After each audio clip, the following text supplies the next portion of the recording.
ปลานี่เขาจับได้ได้ตัวใหญ่ตัวหน่อยปนกันสบายดีทุกคนได้มือหนีเวียดมาเบิ่งล่ะขอบควานึงล่ะเขาล่ะจับเอาปลาอยู่แคมป์นำได้อยู่ห้องนำหน่อยล่ะเขาล่ะจับเอาปลาล่ะมีห่อมีแม่มีลูกเอาปลาแต่ว่าห่อหันเราบุลงเห็นแต่2 แม่ลูกลงมาเบิ่งนำกันได้เฉียวว่าเขาล่ะสิได้ปลาหลายบ่สบายดีทุกคนได้มื้อนี่ล่ะมาเบิ่งล่ะขอบครัวนี่ล่ะเอาปลาได้เอาปลาไปเฮ็ดอาหารกินได้เขาล่ะมา3 คนมีห่อมีแม่มีลูกได้แต่ว่าห่อเขาล่ะบ่ลงน้ำได้2 แม่ลูกได้ลงไปเลยเสียเอ้ยลงไปเลยเสียเอ้ยลงไปเลยได้เขาก็เอาหมุงมาก่อนได้จับหมุงออกมาเลยก็สิลงเลยได้ผู้ลูกล่ะสิลงก่อนแม่ได้ผู้ลูกหันจะลงก่อนแม่ลูกจะลงก่อนแม่ลงไปเลยได้3 แม่ลูกได้3 แม่ลูก3 แม่ลูกได้เฉยเขาล่ะอยู่นำกันละ2 แม่ลูก2 แม่ลูกเมื่อกี้ละลงได้ไปเลยได้กวดเลยได้กวดเลยปูนั่นเองเขาอยู่บนหันนะปูนหันนะกวดปลาเลยตีนกามา เขาไปหุ่นได้เชียวเอ้ย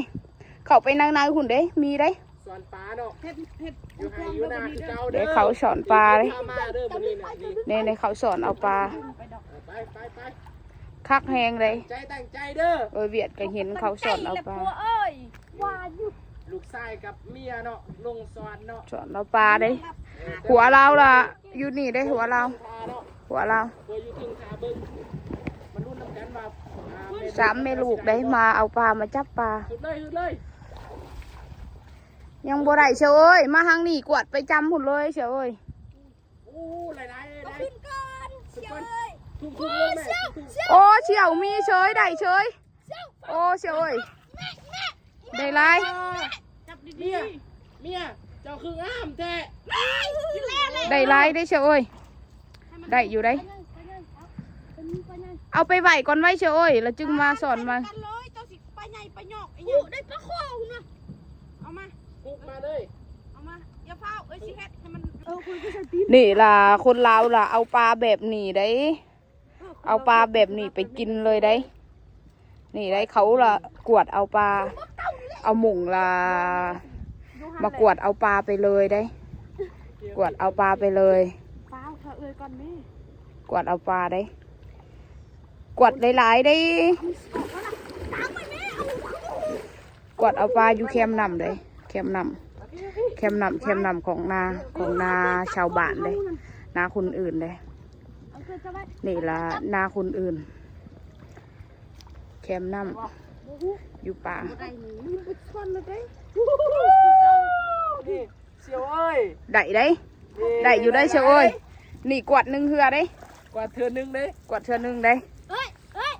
ไอ้คุณกวดเทื่อนึงเขาไปกวดอันบนที่มันเป็นห้องเขาไปยินบอกกวดเทื่อนึงได้หลายอยู่ได้มาเบิ่งได้มาเบิ่งนำกันได้กวดปลา1 เทื่อได้หลายแบบนี้เลยได้